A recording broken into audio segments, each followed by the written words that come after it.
Last year, Brandis arrived via scooter. Yes.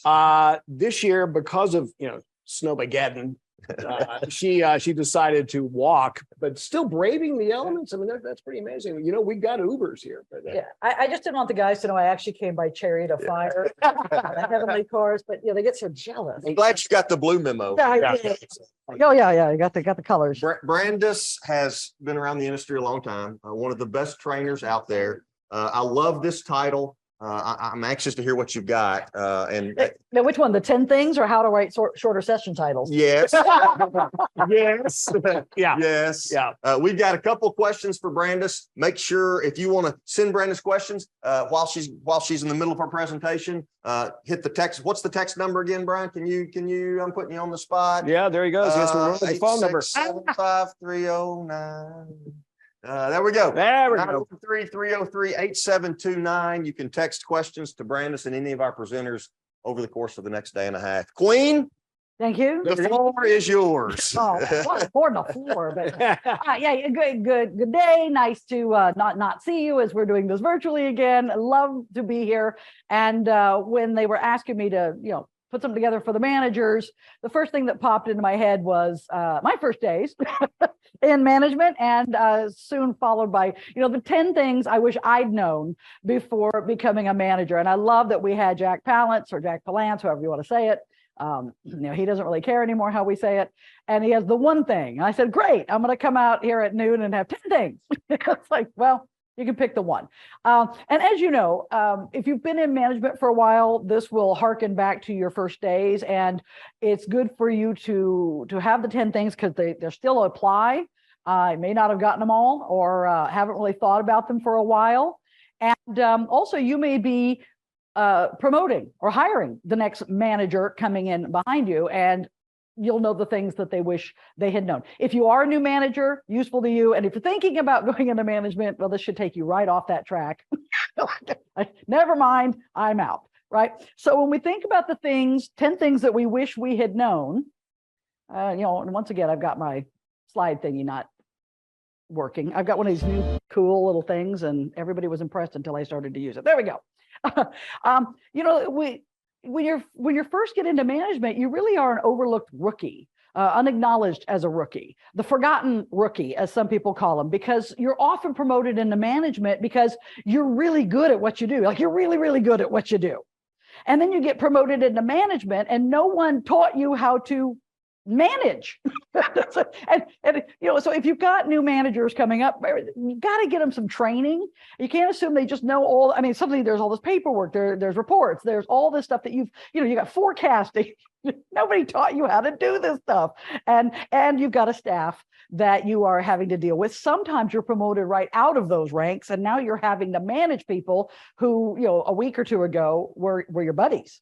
And it's like, that's not easy to do either. So the number one thing, big mistake we all make, you tend to learn this the hard way, is to understand and remember that the people answering to you are not you. And the reason that it seems obvious, but often doesn't stick with us, is because you got promoted into management because you're good at it. So you fall into this trap of, I need to get all these people to do the things I was doing. I need to make them into mini-me's, right? And you can't, because they're not like you. You've got 4 major personality types and then 1,000 blends between the 4 types of what people are like, and they've got their strengths and they've got their weaknesses, and you've got to manage all of that to get the best out of everybody, to really enhance those strengths and to compensate and build up on those weaknesses so that they don't pull things back. Now, we're all familiar with the golden rule, right? Do unto others as you would have them do unto you. And by the way, not before they do unto you, which is how so many live. But the fact is, in management, the golden rule doesn't really apply. You don't treat others the way you want to be treated, because remember, they're not you and they're not like you. So the golden rule in management, some call it the platinum rule, the silver rule, is you want to treat others the way they want to be treated. I've gotten myself stuck here on my slides again. So there we go. Treat others the way they like to be treated. And sometimes you're thinking, well, I don't know how they want to be treated.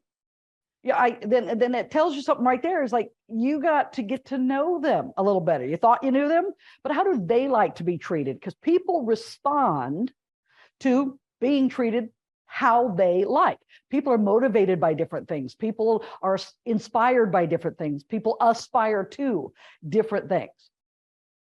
Number two is you got to get better at time management. And I know there's like, 1,000 courses you can take on time management. You've probably taken half of them. There's a billion, Google articles on time management. And you generally, they'll have 10 things, 15 things, 7 things, 5 things, which are the things. And they're all good. And they can help you manage your time better, but they tend to be things that are operational. And what happens, what every manager runs into, and the points are good, but when you become a manager, you become aware so quickly how you don't really get to control all of your time anymore. You can control so much of your time, but your bosses want this. They're controlling some of your time. And then the people who report to you, they can just suck up your time. And we all have those days when you had all these things you were going to get done. You went in with vim, vigor, and vitality, and you were caffeinated and ready to go. And you get to work. And then at the end of the day, you say, oh my gosh, I was busy all day and I got nothing done.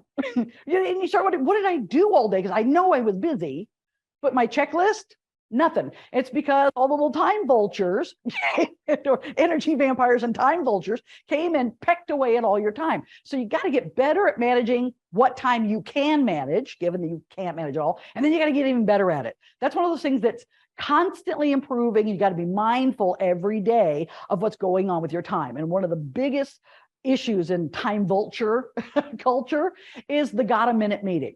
Right? We know them, right? It's when that person sticks their head in your door when you're doing something and says, hey, got a minute? And they're never a minute. I like to call it the 20-minute minute, because then they come in and say, yeah, my door is always open.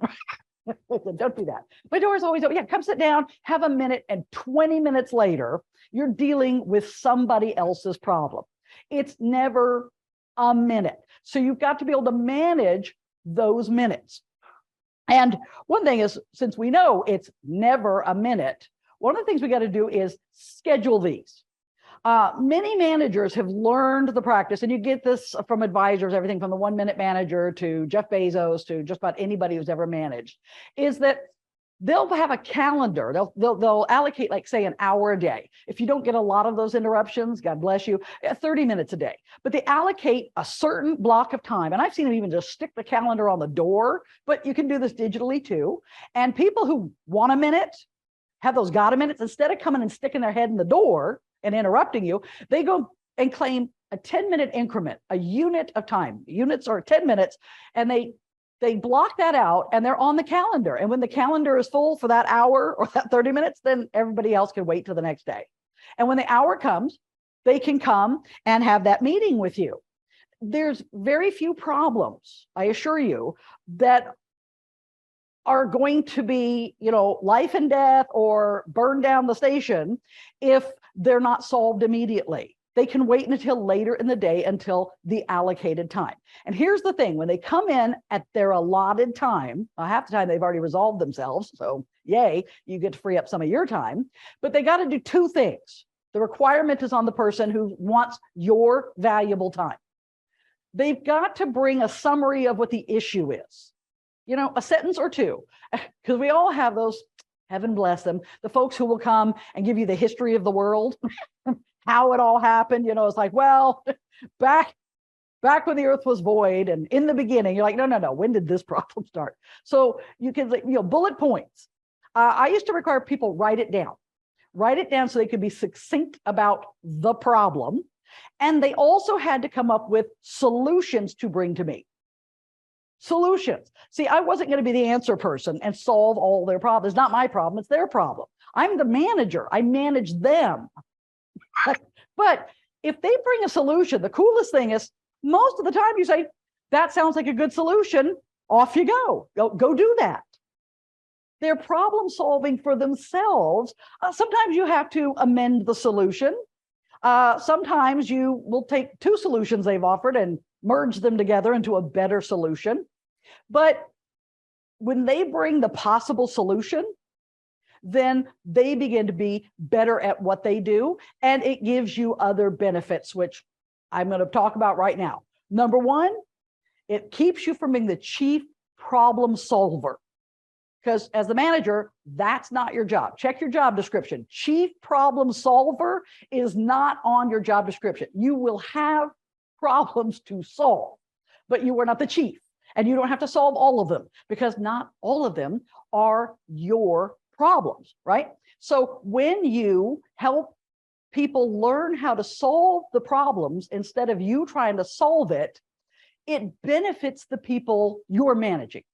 You are teaching people to make smart decisions themselves.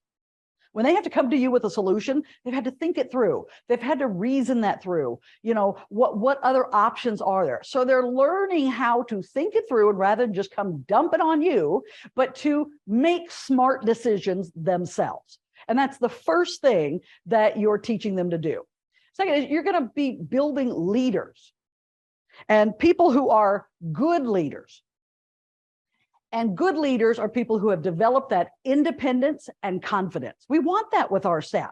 I mean, you don't always want them to be so independent that they're running off the edges, right? But I would rather have people who are testing the boundaries and making mistakes, and I just need to kind of reel them back in once in a while, than have people who are afraid to make a decision for themselves or try something new or innovative.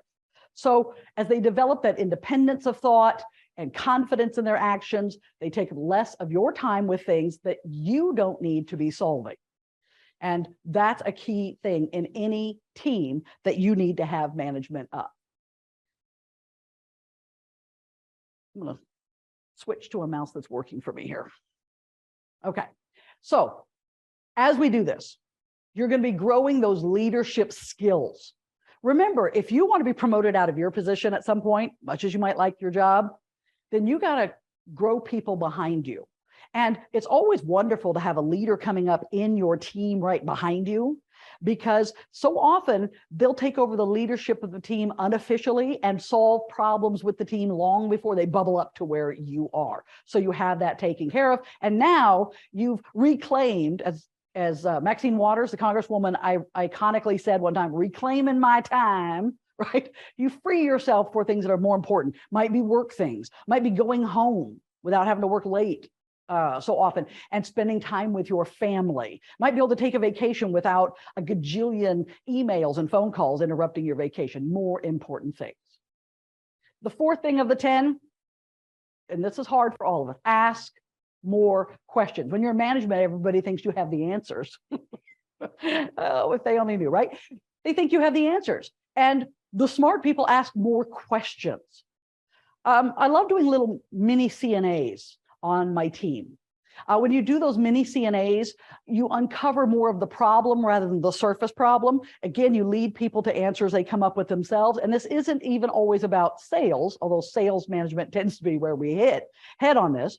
But as you ask questions of people, you get to know them better.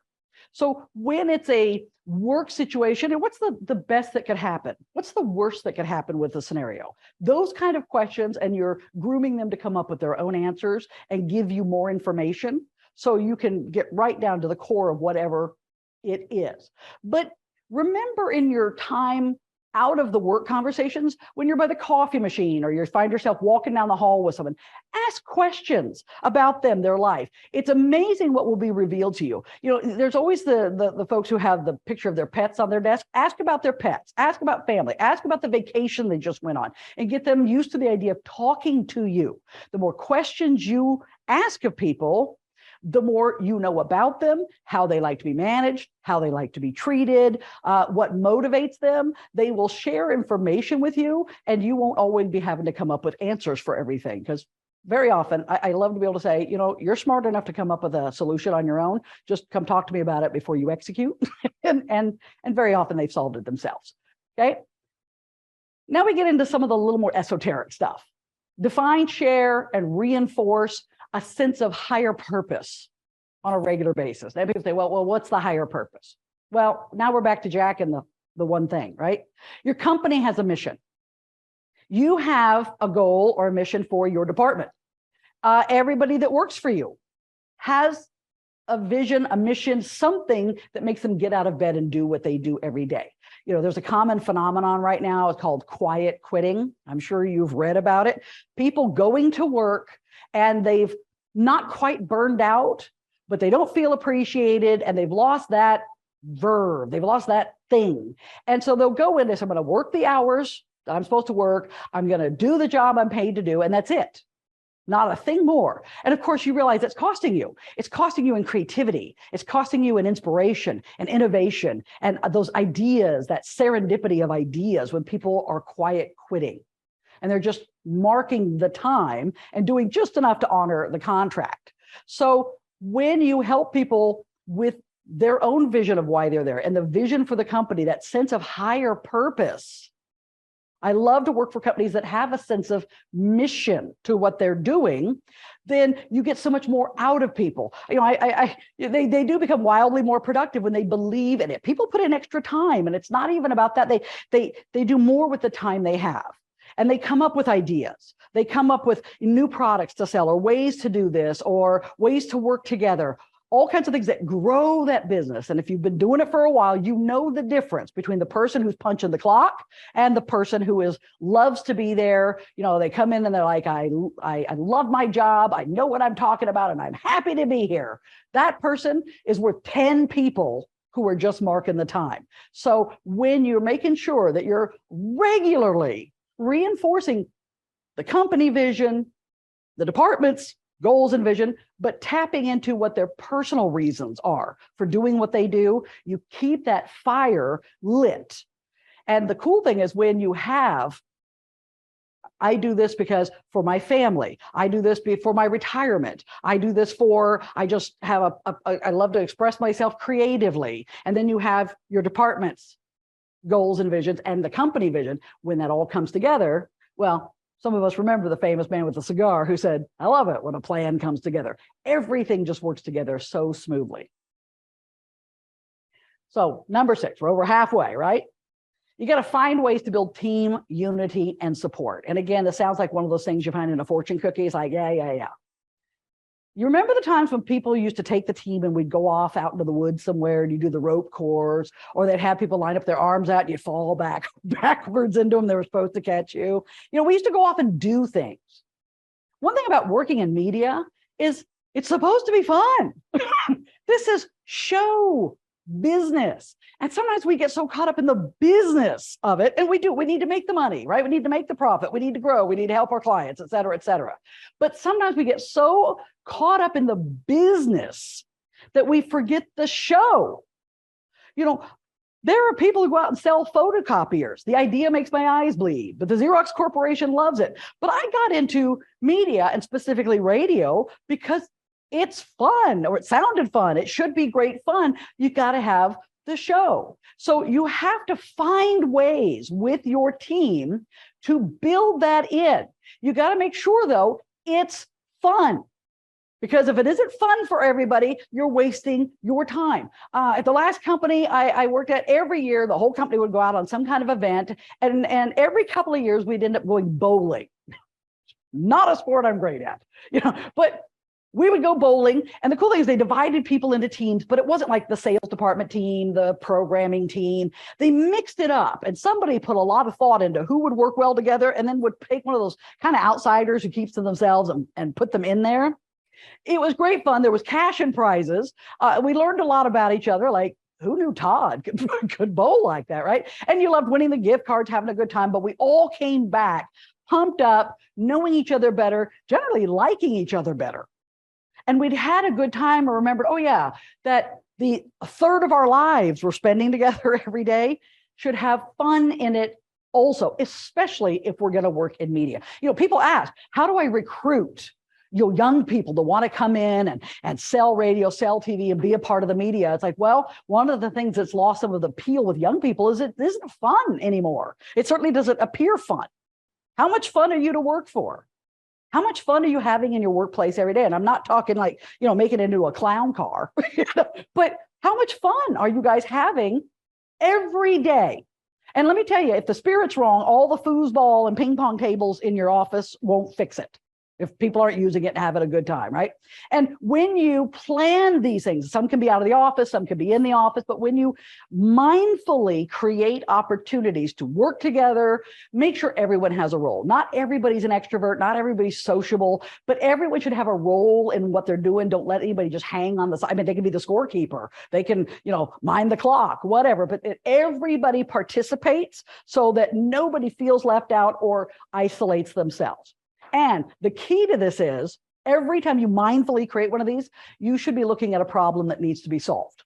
Are people not working together well? Do you have that one person we all have at some point, that saboteur who just loves to yank things out from under other people? You're trying to kind of work on that a bit. Do you have people not talking to each other? Do we have a loss of a momentum in our prospecting, or that sense of can do, or even that competitive? We want to, look at the guys across the street and yeah, we're all one family, but we want to kick them in the cans and make sure we're at the top, the toppermost of the poppermost at the end of the month when those charts come out, right? So you got to make sure whatever you're mindfully planning that's fun and builds that team unity and brings people together, that you're also problem solving as part of it.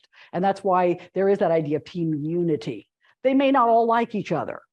They're not always going to, and people aren't always going to get along, but people who play together tend to work things out better amongst themselves. Speaking of recruiting, again, one of the big questions, especially now when everyone is hiring and wages are going up and we're desperate for good people. A good manager is always recruiting. Always be recruiting. Because if you're not looking for a person to fill a slot, even when you don't have one, then you will miss the great people that you need on your team. I know folks who I love the system when they grade their team by A, B, C, and D, like a number of students. And you got your A sellers or your B people in programming, your C's. Those C's make you crazy, and you look at them and you keep thinking, well, Joe's kind of a C plus, but we can get him to a B. I think he can get to a B, right? And then you got the ones who are C minus or D, and they sit there and it's like, we always wait too long to do what you need to do. We wait and we keep that slot filled by somebody who is never going to be more than a C minus.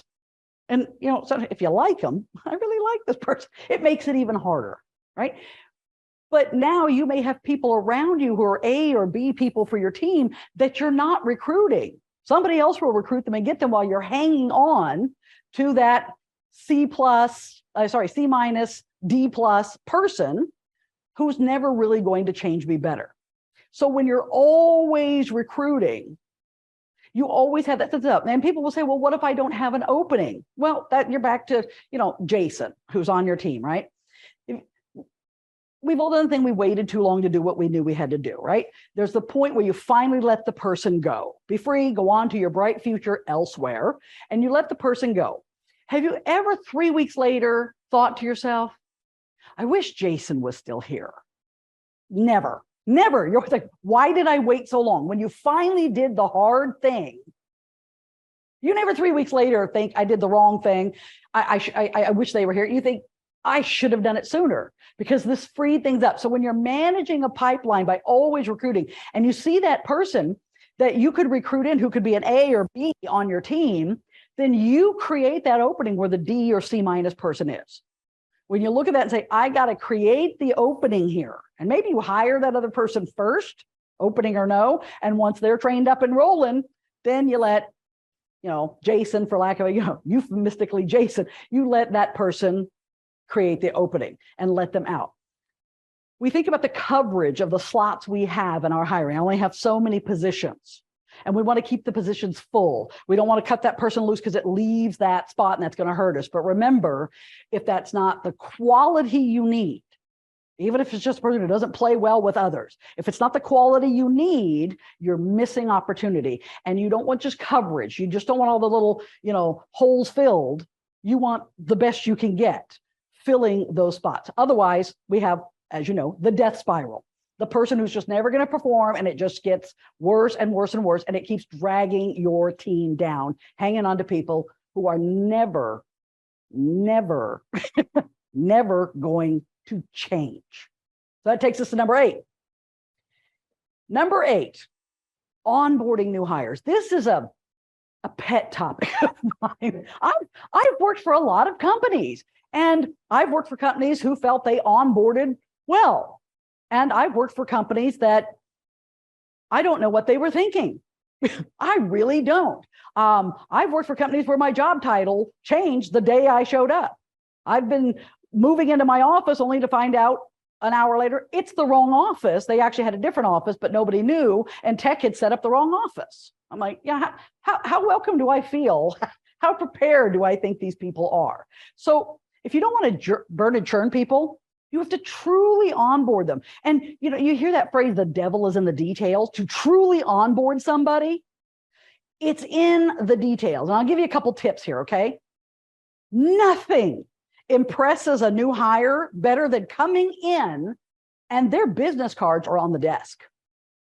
Usually when you hire someone, you have a week or two's notice they're coming, and the email can get some. We do all this by computers now. It's not like to get the business card printed, you have to go down to the printer and the pterodactyl flies in and chips it out of tablets of stone, right? We can order those business cards, even temporary ones, and have them ready to go on the desk. When you walk in and your cards are ready, that's great. I run into salespeople all the time. They say, I would give you my card. I've been working here 6 months and I still don't have cards. That's crazy.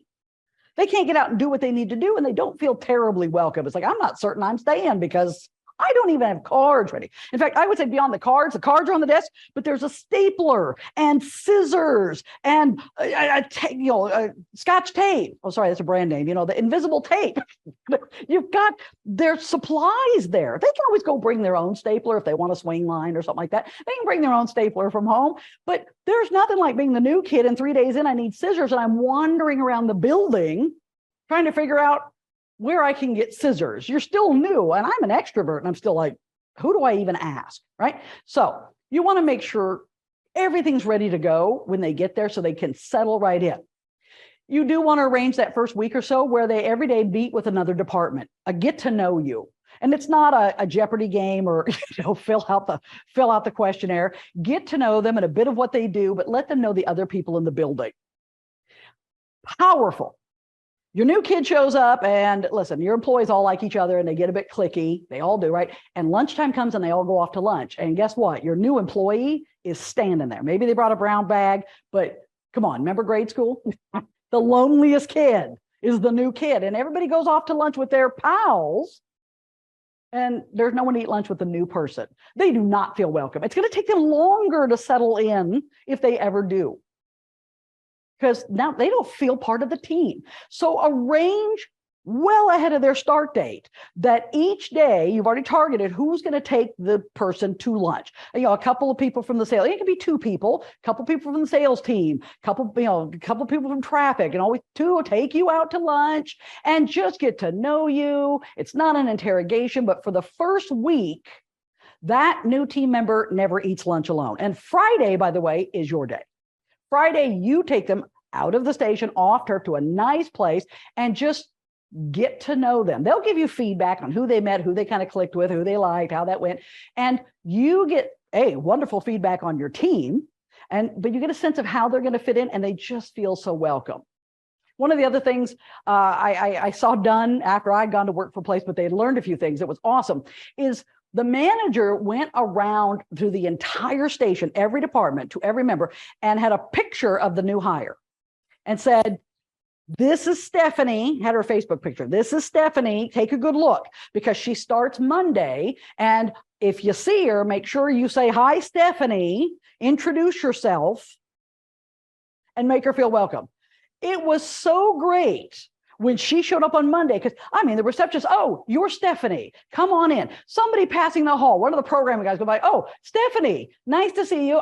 Listen, I'll meet up with you later, but I'm seeing you on Tuesday. Hi, Stephanie. Everybody, hello, Stephanie, when she walked in. They all knew her face. They all knew her name. She was welcome, even though she'd never met them before. And a great idea I've seen passed around since then is everybody in the station wearing hello, my name is, especially if you don't have them on the doors, because they're not going to remember anybody's name, right?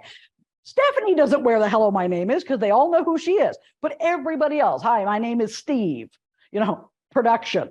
And they wear that the first day. So everybody she sees, she's not only getting the name, but where they place in that station. It's a fun game. They feel welcome. Truly onboard your new team members. So the faster they slot in and feel a part of that, we treat them like family idea. The faster that they feel part of the family, the more you're going to get for them. They're certainly going to have that energy and want to be a part of this. That sense of mission, that sense of unity started right there. Remember, always be recruiting. Step 7. By the way, these are not actually in a particular order of importance, but always be recruiting because Jason, right? My good friend Jeff Schmidt at the Radio Advertising Bureau taught me this phrase, and I've loved it ever since. When belief turns to hope, it's time to cut the rope.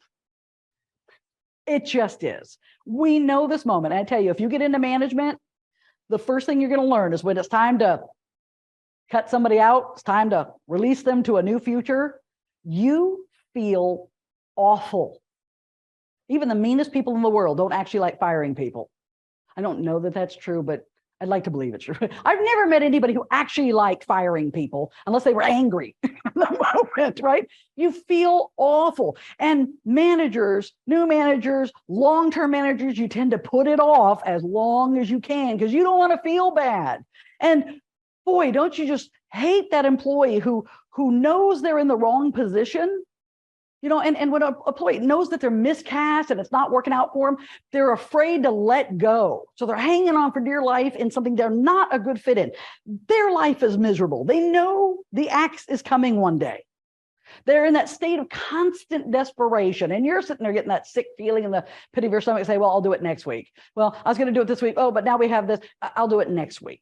So as a manager, you don't have to be mean. People are like, oh, I'm going to be brutally honest. And the emphasis is always on the brutal part, but you know what you need to do. When you say, I believe that Jason or Bethany or Marmaduke can do this, can pull out of this nosedive or can start learning and make the sales. I believe they can do this and that they will. Then fine, invest the time, invest the training, invest what you need to invest. But when you start hearing your brain say, I hope that this person is going to start performing. They've got everything they need to do it. They've had the training. They've got the ability. They just don't seem to do it. When it's, I hope, you're done. And most of the time, you will be doing them a huge favor to say, we're going to help you on to your next opportunity. Because it's not working for you here and you're not happy and we're not happy, and I'm going to help you on. We run into people over the course of their life, and I've been one of them, where one day you say, the best thing that ever happened to me was the day that company fired my can.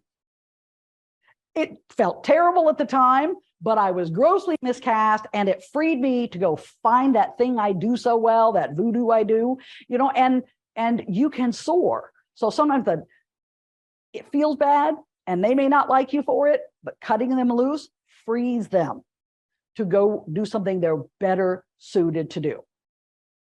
Number 10. This one took me a long time to learn.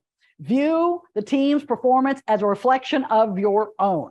And so many times I've seen managers inherit the Keystone Cops, if you're of a certain age, it's a clown car of people. Last night, Speed and I were talking, and he's talked about a colleague who said, it's like running F Troop. We're showing our age. It's like running F Troop. You got a bunch of crazies running around, and you inherit this group of people, and it's not your problem that they're just kind of bumbling through or not real good or kind of crazy or whatever is not working. If you're a year or two in, it's not them anymore. It's you. You didn't start the fire, but you've allowed it to continue. One of the worst things I heard is an employee who would act out and behave so terribly. And when you looked around in shock, like, did I just see and hear what I think I just heard that I wouldn't imagine doing myself? And people go, oh, that's just Andy. You're like, okay, so there's an implicit understanding that this person is allowed to behave this way. That reflects back on management. Why is this being allowed? If you want the performance of your team to be seen as these people are independent, not crazy and going off the rails, but independent thinkers, come up with great ideas. They're self-disciplined, they're innovative. trustworthy. If they're going to try something, I absolutely would stake my career on it. They're engaged in what we're doing and motivated, and they're constantly growing. They're learning something new every day and trying new things and coming up with ideas. They're creative. So we're not like the competitors. We're always that one step ahead with things that are fun, things that the audience wants to be part of, that all the other departments want to be a part of. They're like, wow, they're always having fun in there. They're high performing because you still got the business, right? And they're competitive. If you want these things, you have to be these things. You have to show them how to be these things. You have to let them be these things and grow them to them. So the other 9 things we've talked about is you've got to separate the chaff from the wheat. You've got to always be looking to bring in the star players to add to that team. You've got to let them solve problems, come up with ideas. No one wants to be a micromanager. And yet so many get sucked into it because we're playing whack-a-mole with all the problems. And it's like, you let them come up with the solutions, and then you just yay or nay, thumb up, thumb down, right? You let them try new things, and if it doesn't go right, it's not the end of the world. The nice thing is no one dies if we make a mistake in this industry, and some are painful mistakes. But it's like, well, what did we learn from this, and what can we do to fix it? Toss it back. Their problem, let them come to you. But these 10 things will start you on a good path as a manager. You won't have to learn them all the hard way. Some of them you're like, oh yeah, I remember that.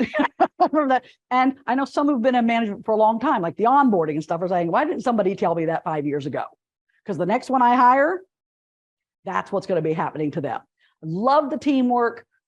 When you manage mindfully with the best of intentions, and remember, the end result is actually about you and what you're willing to do, then it all comes together as a perfect plan. Anyway, that's all I got. If you got questions, happy to answer anything that you want to throw at me. Awesome, Brandis.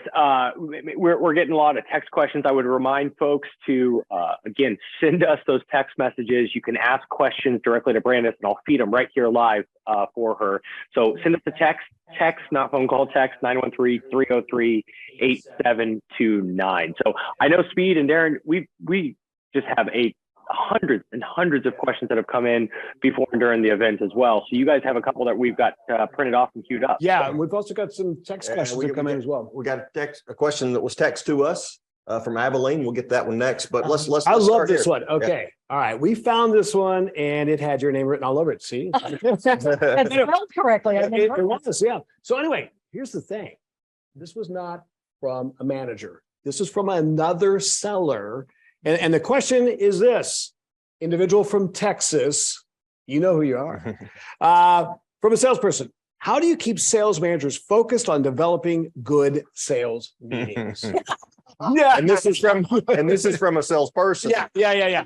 Sales meetings are like, well, listen, for the salesperson, you can't really keep them focused on it. Right. But great question for a manager to ask themselves before they prepare that sales meeting is, if I charged the people attending the sales meeting $5 per person, I love this. Yeah. $5 per person to attend, would they pay it, and would they feel they got their money's worth? So the answer, of course, is no. I've paid people to come. And they still didn't show up.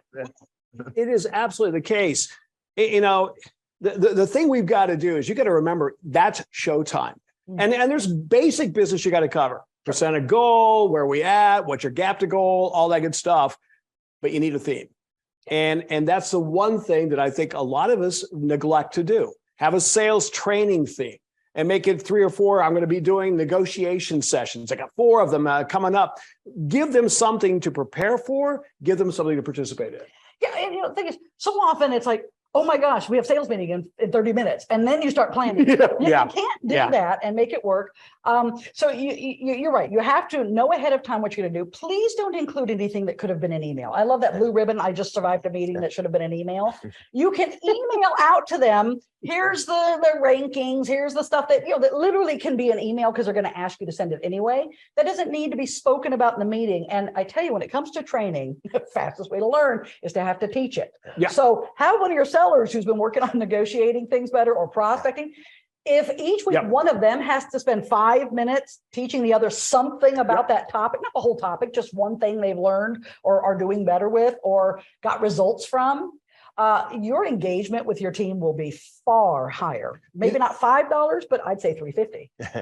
And what's interesting though, you bring that up, a question, a common theme question we've been getting is, okay, how do I keep my veterans motivated? No better way than say, you're teaching this one. Oh, yeah. You're the pro. You teach this one. Yeah.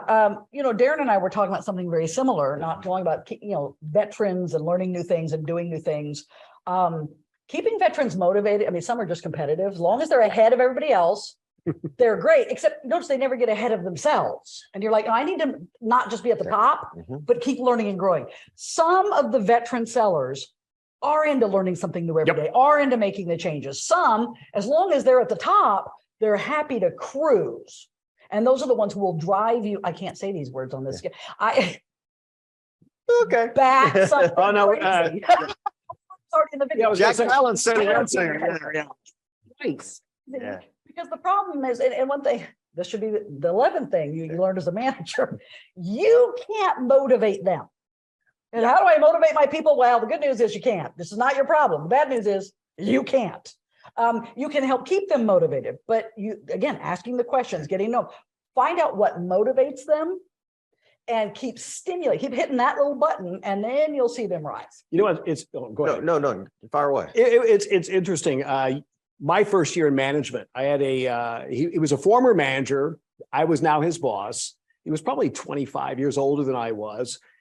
And he walks into me one day, honest to God, and he plays a cassette. That's how long ago this was. He was playing a cassette, and it was basically the lyrics had something to do with the fact I am stashing my suit at the airport and I'm heading to the beach. And he goes, how do you motivate a guy like that? He goes, because that's me. Yeah. And I said, I can't. Yeah. That's exactly it. I said, is this your resignation? And we had to talk it through. Yeah. What is it the guy really wants? Yeah. Hey, nowadays, can he work from the beach? Yeah. Yeah. Cases.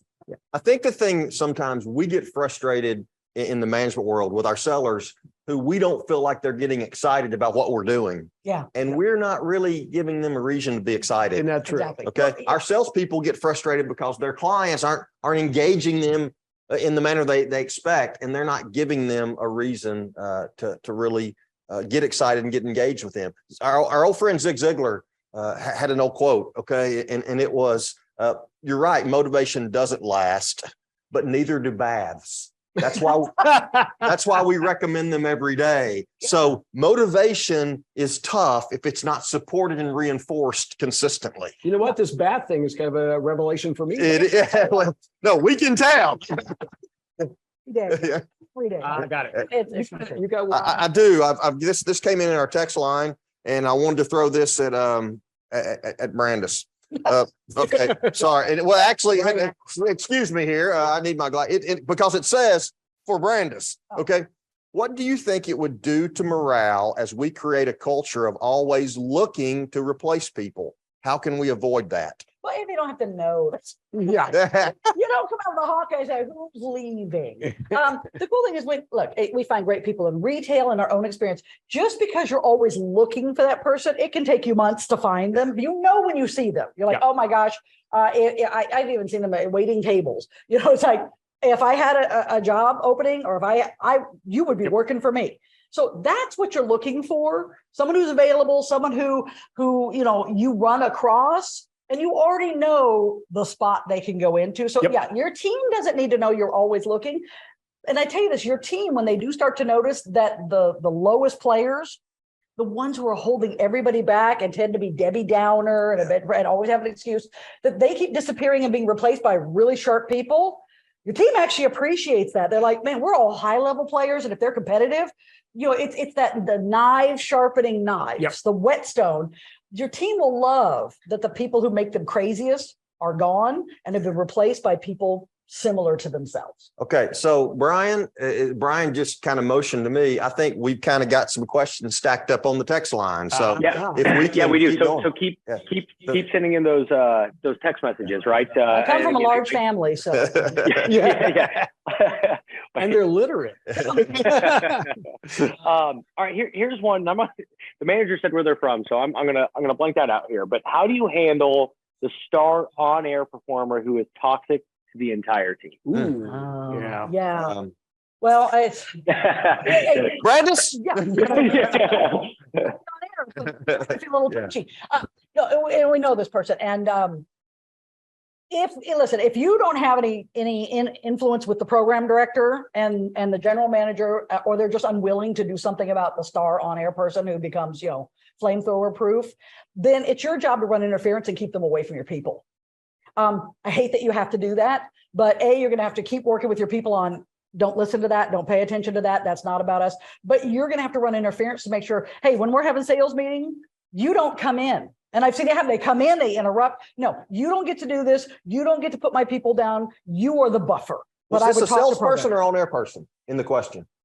I don't know. If Okay, it- okay. If it's an on-air person, is it? If it's the toxic salesperson, well, No, it's a toxic on-air. On-air. I'm sorry. Okay, Yeah. You're right. so that's what you got to go to the upper management and saying, this is hurting our department. Yeah. And my job is to defend this department, and you have to do something. Now, they will or they won't. Right. But from there, you buffer, you take the hits, you get between them and your people, no matter what it takes. And as broadcasters, all of us can think of someone that Yeah. this adequately describes. And it can become a problem, even though they're very, very talented. It's a tough position. Yeah, it's not carte blanche Yeah. to just be a horse's patoot. Yeah. Nope, it is not. And I think you're dead on. You need to manage that yourself with the team. Yep.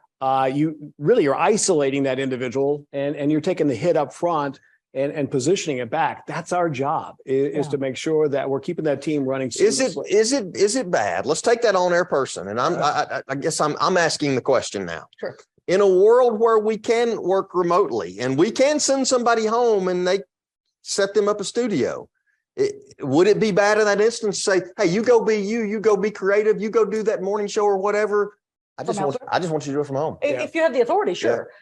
So often you're not the one in the authority to do it, but you can always bring it back, certainly if you're the sales manager, bring it back to the people, the powers that be above you and say, this is hurting our bottom line. Yep. Because that constant toxicity is just killing the momentum of our team. It's costing us money because at the end of the day, they care about that. Yeah. Brian? Got another one? But usually it's a countdown of when do we get the first word of somebody saying preach it. And usually it goes to Darren. This one says sing it, sister. All right. I like it. Yeah. I like it. I like it. Hey, here's a difficult one. I want to toss that. Was that an easy one? Yeah. Most of the outstanding points made in your presentation really need to be from the top down. And unfortunately, this needs to be above the middle management. So how do we get those individuals to see this and realize I'm this? available for speaking engagement. I will- Yeah. Here's her phone number. I know that's a 866. No, sorry. Yeah. Listen, there's only so much, you can only do what you can do. Sometimes though, you'll discover you can have more influence than you ever imagined. When you start with you need to do these things for the people you manage. Okay. People above you, you make sure they're seeing it. And when you talk in your management meetings about, hey, I'm trying this thing with my team, be sure to come back with the results. Hey, we've been doing this with my team. We onboarded this person this way. Here's the difference it's made. Mhm. Here's the problem that got solved. Here's where we're not having an issue anymore. And you feed that up. Now, we all know the people that we work for who are just never going to. There's no answer for that. You're just like, well, I can do what I can do. But what's the serenity prayer? Accept the things you can change and the wisdom to know the ones the ones you can't change. Okay. So I think we all make a mistake as leadership sometimes of being guilty of standing on the shore. And I've used this analogy before of standing on the shore and yelling to our people out in the boat, how to row the boat. Okay. Hey, do it this way when we need to just get in the boat. Yeah. Well, let's acknowledge something. Yeah. There are plenty of people in not just our industry, but every industry that are at the top who are no longer getting in the boat and rowing it. That's exactly right. I've had it for 30 more years. That's exactly right. So this is a tough one, but as much as you can in conversations with that person, you can provide guidance to them like this. I'm finding that as I empower those that are working for me, I need the same from you. I need you to empower me to lead in a manner. And I'm not going to say it'll work, but that's that two-way. You're getting squeezed from both ends. Yes. You're getting people below you saying, I need this, and people above you that may not be supporting it. It's hard. Empower the people below you and ask those above you to empower you at the same time. You know, Darren, you and I were talking about this actually with another question we were trying to tackle. And there's a station group that I work with, something they started doing years ago. And the general manager holds a meeting. It's on a Thursday morning. It is not a sales meeting. They're not going to sit there and talk about package du jour and here's the inventory. What they do is they get together and they talk about what's going on this weekend in the community, what's going on in terms of sports, and everybody around that table is from not just sales. We got programming there, program director there, on-air folks are there. They've got traffic folks are there, and they're there not to push an agenda. They're there to move things forward. And I got to tell you, to watch it, it brings tears to your eyes. I mean, it's amazing stuff. You got to develop the culture. Yeah. Brian, we've got time for one more here. We have time for one more, and I apologize because there's a lot of really good questions out there. Brandon, I will get you these questions. So folks, continue to. I will answer, I promise. Yeah. She'll answer, and she's actually just hidden right off to my right. So, hey, here's the question. I'll pull in Jen and Jessica on this. Okay. Sometimes I think this is me, right? What if the got a minute offender is your boss? Oh, and I feel like I could be guilty of that sometimes, right? I mean, but we work in a very virtual world, so sometimes quick meetings. Okay, can I say something though? This is one of the reasons that I love this event. Yeah. Because all of a sudden this turns into a support group. Yep. Where people. Well, and let me tell you, this person then said anonymous smiley face from the Midwest. Yes. So that's why we do this, is for these. Yes. Yeah, and listen, I tune in for Rising Above 5 when Brandis talks about how to have difficult conversations. Yeah. Okay. Having that tough conversation. First, okay, take the boss off turf, out of the station, invite them to lunch. Hey, got a minute? Let's go to lunch one day. You say off turf or under the turf? Yeah, well, yeah, that's what you can do. But yeah, plan a lunch, get it on their calendar where you've actually shown by example, book the time. And you want it not be in your office, not be in their office, because as we know, it becomes very turfy as you're trying to manage up. So when you're going to have that tough conversation, but get to the point of, this is hampering my ability to do the job the best I can for you. Yep. What can we agree on where we compile these, where I can give you my full and undivided attention, and it doesn't keep me from performing at my best for you? I would end with this on that question, and then we're gonna wrap. Sometimes it does appear that all the shiny balls set on the very top of the mountain.